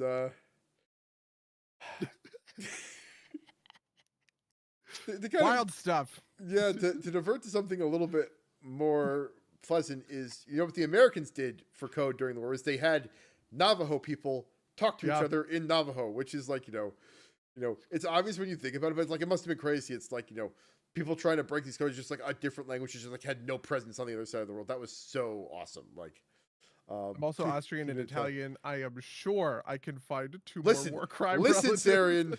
Listen, Sarian. All the good Italians came over before the war. It's true. It is known. The rest of them are, friends of El Duce or whatever. But I think I have somewhere a medal from, I think, my either my great grandfather or my great grandfather had like a medal from like the Italian unification campaign, because that was like in like the 1870s or 80s, I think. Yeah, it's wild the amount. I ended up doing a deep dive on. Do you know what the Elgin marble is? No. Have you ever heard of this term? So, to back up a second, you have heard the term or the idea that like the British Museum ought to give back its artifacts. Yeah. Right. That it like looted, whatever from the colonial. Okay. One of the examples that people use, I got really weirdly into like kind of archaeology. And do you know who Flint Dibble is? Sounds familiar, but not particular. So, okay. Actually, maybe Graham Hancock. Have you ever heard that name? Ancient Apocalypse? Any of this stuff ring a bell? Okay, so Graham Hancock. This all starts with Graham Hancock. Dribble, turn off the podcast. I'm about to shit all over you. Okay, Graham Hancock is a fake sort of archaeologist, basically, who posits the existence of a globe-spanning advanced civilization that was wiped out kind of at the end of the sort of the first ice age, right? So 12,000 years ago, this big ice age, right? And basically all of modern like civilization has come kind of like after sort of point. Graham Hancock has a show called Ancient Apocalypse on Netflix where he goes and he points to a bunch of unrelated stuff and he goes, is this the secret indication that there's a lost advanced civilization 12,000 years ago? The answer is no, there's not. Graham Hancock has gone on Joe Rogan's podcast a million times, and this guy's archaeologist, okay, his name is Flint Dibble. He was like, "Hey, I want to go on Joe Rogan." You have talked about Flint Dibble before because I remember I just googled him. It's like, oh, it's the guy with the fedora. But yes, continue. Yeah. So he went on to Destiny's podcast. Destiny has this podcast called Bridges, right? Where he just brings on whatever interesting people, and he brought on first Flint Dibble, then this archaeology YouTuber named Milo Rossi, and then he brought them both on together, which was really interesting, right? And one of the things they talked about was this idea of kind of repatriation. That there are artifacts that belong to the Smithsonian or the British Museum that ought to go back to kind of the places of their origin, right?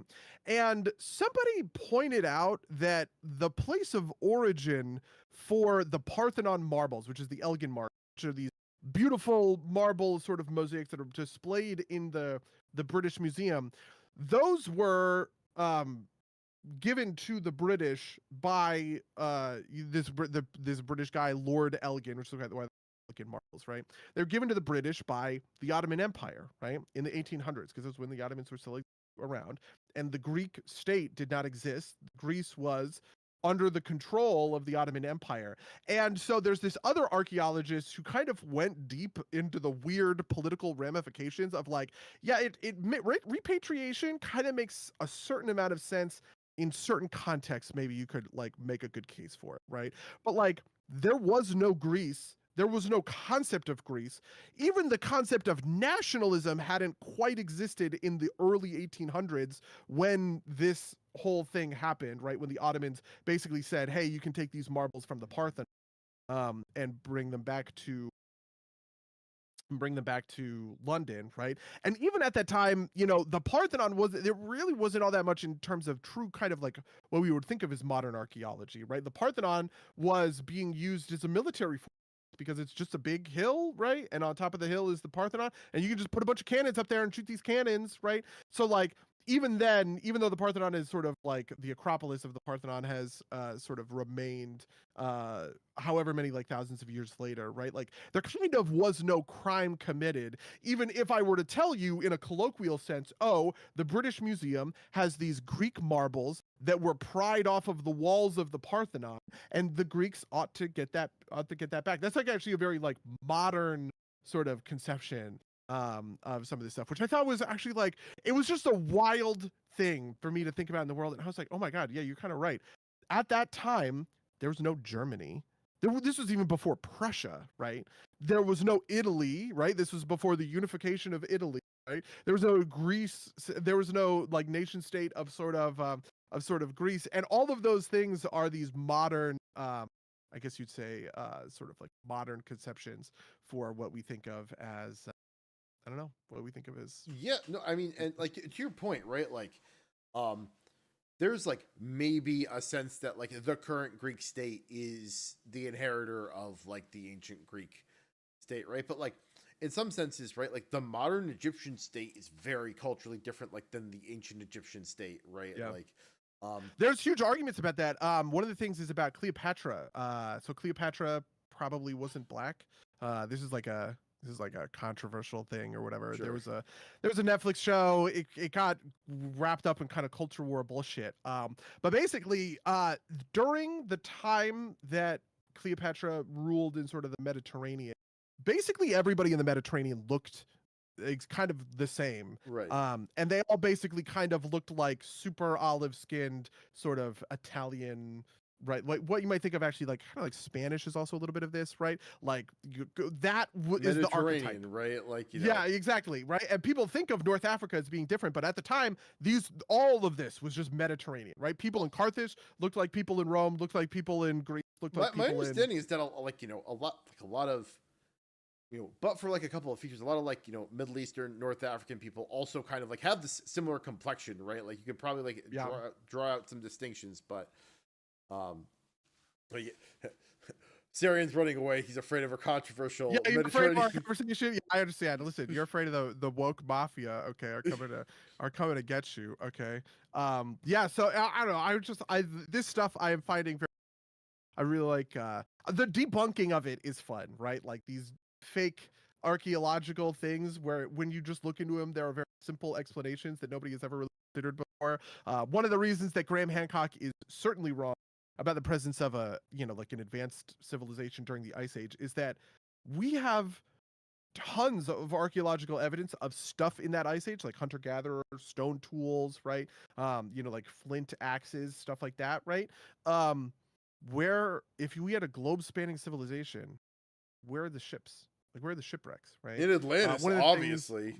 Yeah, no. One of the things that Graham Hancock says is only 1% of the continental shelf around the world has been explored, right? And Graham Hancock says and then Flint Dibble said, we have more than 3,000, ancient shipwrecks that we have found, right? What are the chances that none of those are from this, like ancient civilization. What are the chances that this ancient civilization exists? Okay. But that 0%, not one of the 3,000 shipwrecks we do have archaeological evidence are from that time period, right? Which is such a great way to sort of attack this level of conspiratorial thinking. I'm really into it. Were you the one that told me about like, the like shipwreck hunting being like a thing? So apparently, maybe it wasn't you then. So like the sovereign possession of shipwrecks is like a controversial thing because like there are people that will like go look for these shipwrecks, but like as soon as they find a valuable one, whoever has like sovereign control of the water or like was like the like if you find a Spanish galleon, the country of Spain will be like, actually that's ours, please give us the gold, right? Like because like there at the very least there's tax implications for finding like 3,000 pounds of gold at the bottom of the sea, right? But like it's a whole thing. There are people that like are like, oh, I bet you I could find this, and they put a bunch of capital in, and then sometimes they go find it, and then the country that it originated from like saying, oh, we have a claim to this, you have to give it to us, and you don't get anything. Bye, thank you. My only interaction with that is the movie Titanic. Okay, where whatever Brock something is the shipwreck hunter that is looking for because that's the whole point of the movie is that there's this guy and he's exploring Titanic because he's trying to find the heart of the ocean, the jewel or whatever that Rose has, and she throws into the supposed to be very poignant. Anyway, good movie. Okay, let's do some derps talk about Titanic. Still haven't seen it. But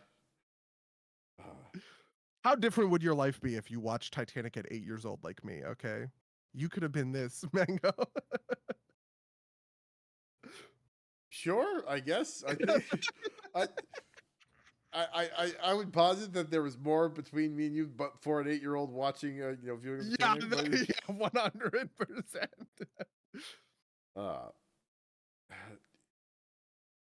When I was reading about Dracula the other day, they talked about how the first person to board a ship with nobody on board gets rights to it and its cargo. I don't think that's true anymore.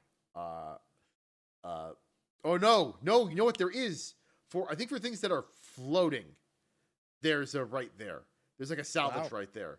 Because this is again the Resolute desk, right? Like Americans tow the HMS Resolute into Boston, and as a show of goodwill, we give it back to them, and then when they decommission it, they make a desk out of it and send it back, and that's what the Resolute desk is, right? Which, I mean, I know before I learned about this, I assumed it's called the Resolute desk because they do resolutions on it or something like that, right? That would be too simple. Okay, yeah, or like it's the president has to be resolute, and that's why it says it was made from the remains of a British ship, right? Like yeah. It was a very thoughtful gift from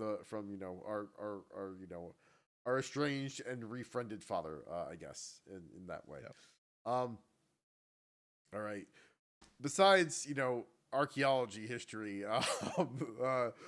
what else? I played a bit of Witchfire, which is a game that just came out into early access. It is fun. It's like a first-person single-player extraction shooter with like roguelite mechanics. I was describing this to Buddy before the podcast, but it kind of the attitude.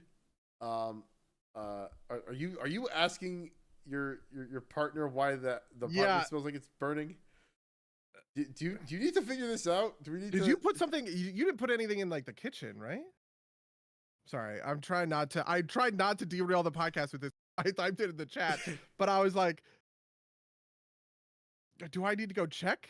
Okay, yeah, it smells like burning in my house, super bad right now. All right, well, if there's a fire, I don't think there's a fire. Okay, as like the flame,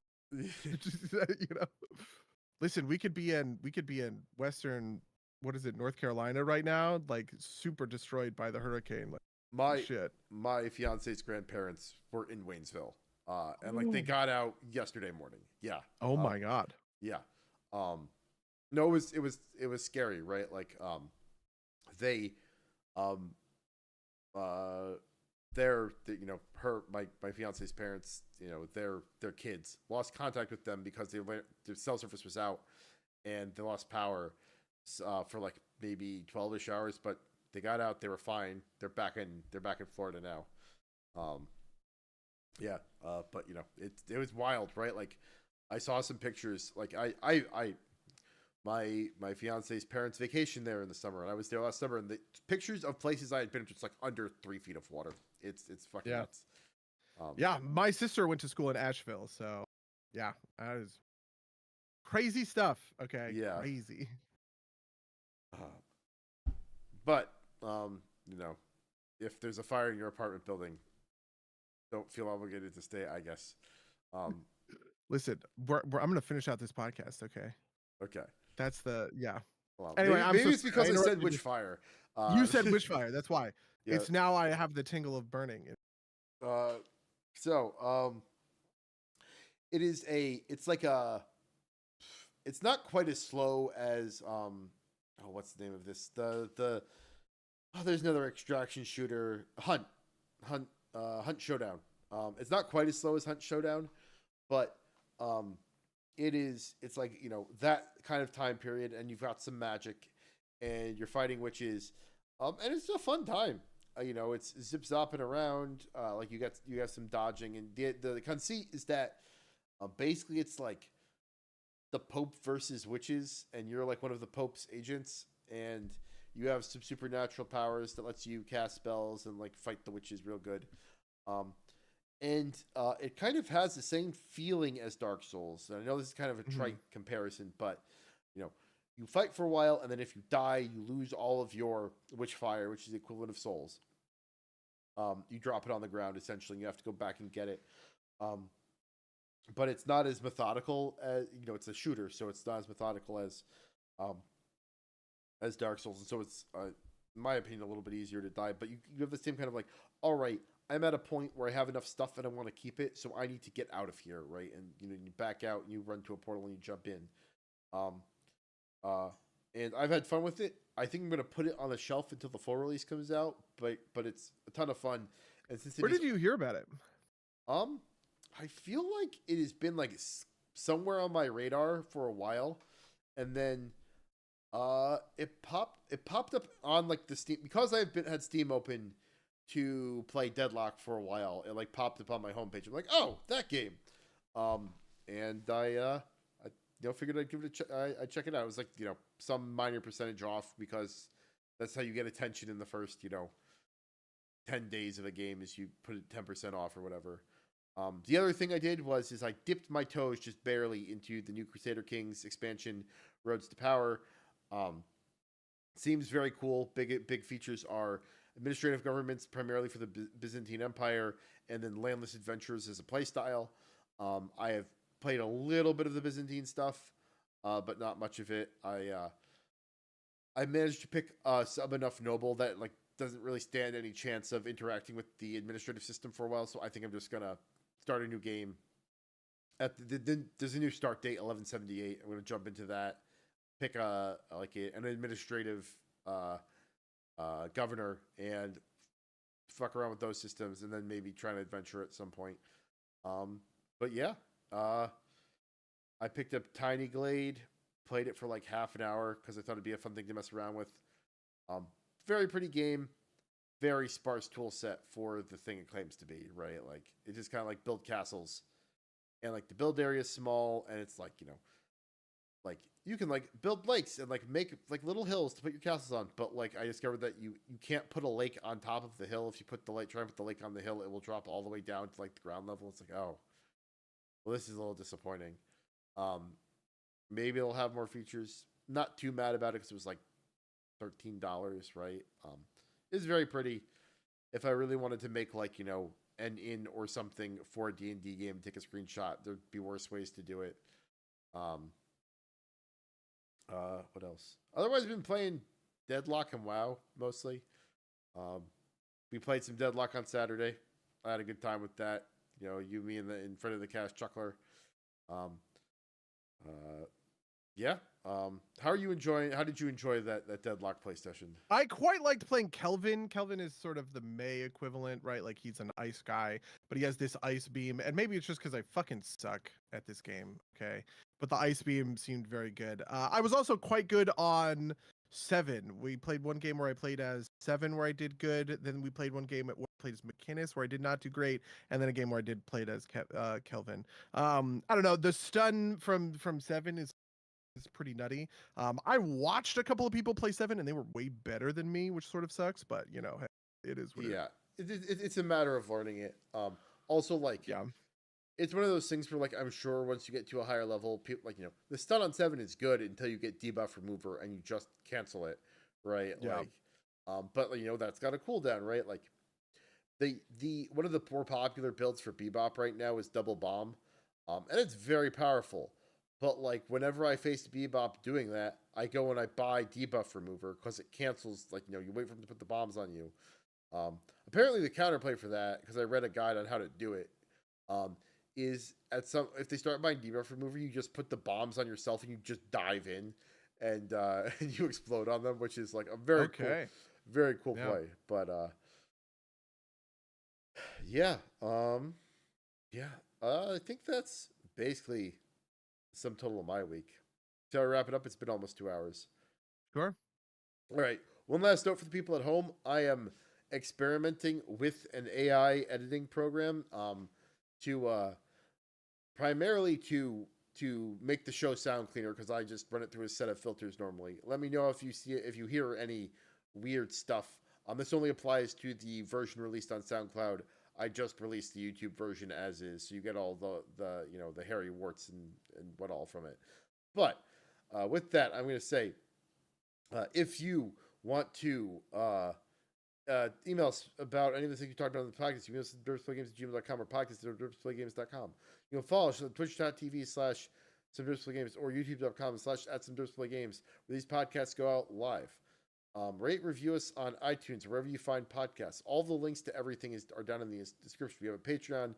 We have an X, which I don't think gets posted to anymore because the integrations are all fucked. But that's everything I have. Buddy, do you have anything else you're looking to promote? I have one thing, which is pretty huge, that I'm looking to promote, which is this Friday at noon Pacific, so 3 p.m. Eastern. We're doing a big, it is the 8th anniversary of Akupara Games, so we're doing a big, giant 8-hour live stream, okay? There is a part of this, there's like different segments or whatever. I'm on some of them. One of them is like an Akupara actually segment, which I'm very excited for. But the one that might be interesting for folks who are podcast listeners is we're doing a sort of round table panel thing where I'm getting a couple of developers from who have made Akupara games, who have published with Akupara, onto a panel, and we're answering questions from a group called the IGA, the Indie Game Academy, which is just like a group of folks who are like, up and coming indie devs, right, trying to learn from each other, work together or whatever. So they get to ask questions about the publishing process and the process of making indie games and stuff like that. Lee from Cryptmaster is going to be there. James from Video is going to be there. I'm going to be there. So if you have any interesting questions about any of that stuff and you want to come hang out on this massive, gigantic 8-hour live, you can do that. There's also going to be the first ever live gameplay of Airframe Ultra. Lots of big news, I guess. All right, awesome. Well, with that, I'm going to say until next time, dear listeners. Until next time, loyal listeners.